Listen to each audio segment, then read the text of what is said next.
بسم الله الرحمن الرحيم. الحمد لله رب العالمين الرحمن الرحيم مالك يوم الدين. لا إله إلا الله وحده لا شريك له له الملك وله الحمد وهو على كل شيء قدير. اللهم صل على محمد النبي الأمي وعلى آله وسلم تسليما. أما بعد فأعوذ بالله من الشيطان الرجيم. بسم الله الرحمن الرحيم. يا أيها الذين آمنوا آمنوا بالله ورسوله صدق اللہ العظیم.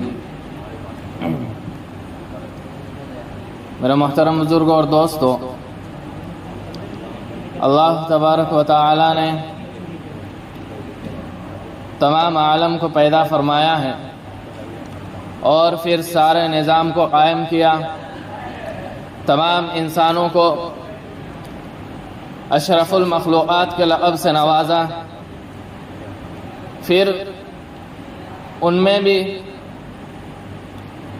بہت سارے انسان ایسے ہیں جو کامیاب ہیں، بہت سارے ایسے انسان ہیں جو ناکامیاب ہیں.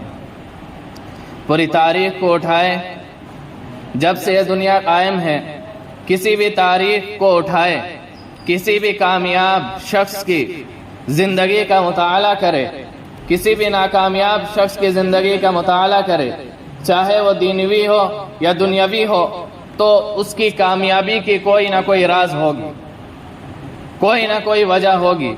میرے بھائیوں، اس دنیا میں اللہ تبارک و تعالی نے انسان کو ایک مقصد کے تحت پیدا فرمایا ہے کہ اس دنیا میں رہتے ہوئے انسان اپنے رب کو راضی کر لے، اور یہی اصل کامیابی ہے. 1400 سال پہلے اور اسی طرح 1400 سال سے پہلے اور بعد آج تک یہ بات قائم ہے کہ جتنے بھی انسان کامیاب ہے، جتنے بھی صحابہ کامیاب ہوئے، جتنے بھی صحابہ کے نام کے بعد رضی اللہ عنہم ورضوا عنہ کا لقب لگا، تمام کی کامیابی کا کوئی نہ کوئی راز ہے. اب صحابہ کی زندگی کو اٹھائے، حضرت بلال رضی اللہ تعالیٰ عنہ کی زندگی کو اٹھائے، ان کی کامیابی کا راز آپ کو مل جائے گا.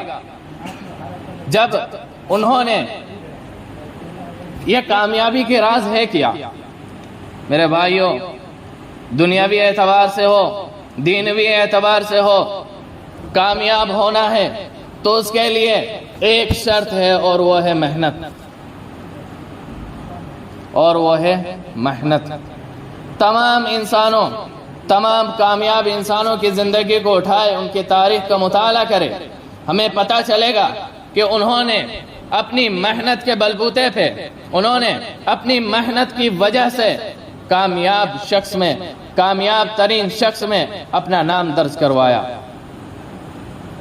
حضرت آسیہ، میں ایک واقعہ کی طرف اشارہ کر کے اس بات کو اچھی طرح سمجھانا چاہتا ہوں.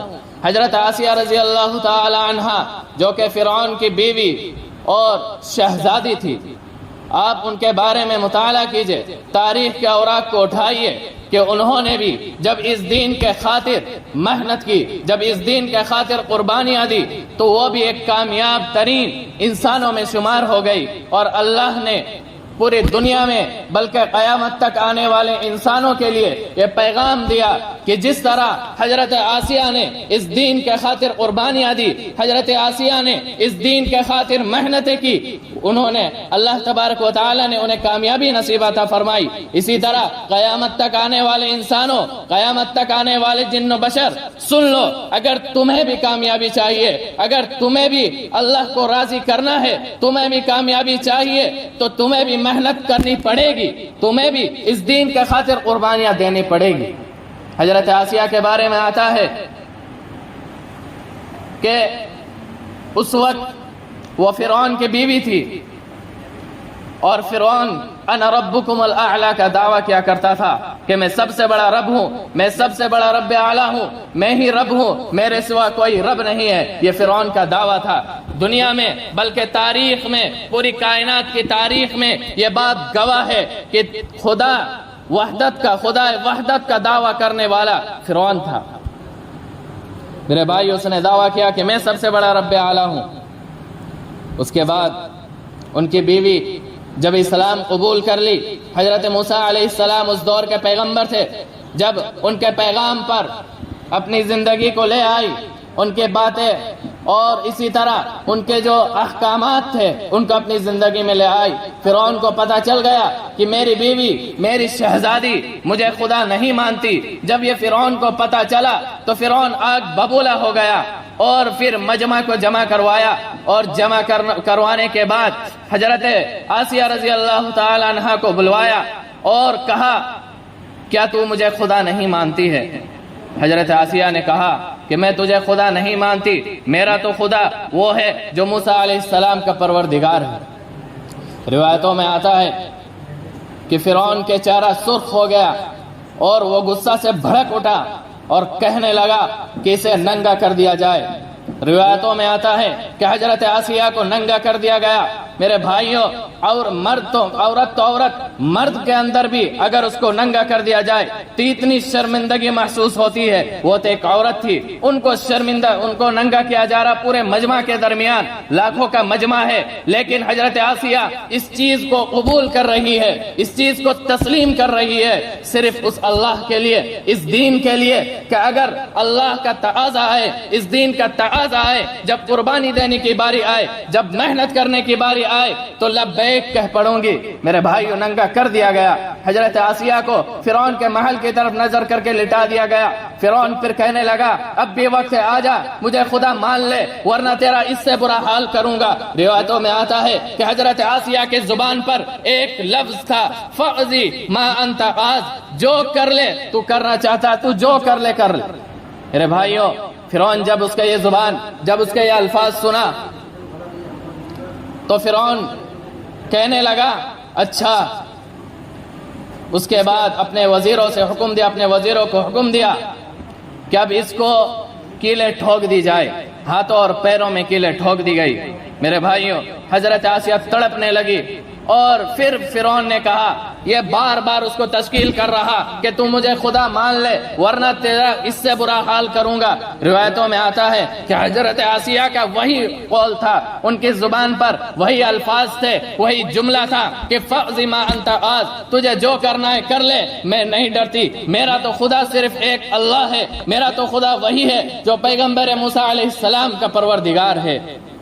روایتوں میں آتا ہے کہ حضرت آسیہ کو اپنے وزیروں، حضرت آسیہ کے متعلق اپنے وزیروں کو حکم دیا کہ ان کے چمڑے کو نکال دیا جائے، ان کے چمڑے کو ادھیر دیا جائے، اور وزیروں نے ان کے چمڑے کو کھینچنا شروع کر دیا، نکالنا شروع کر دیا۔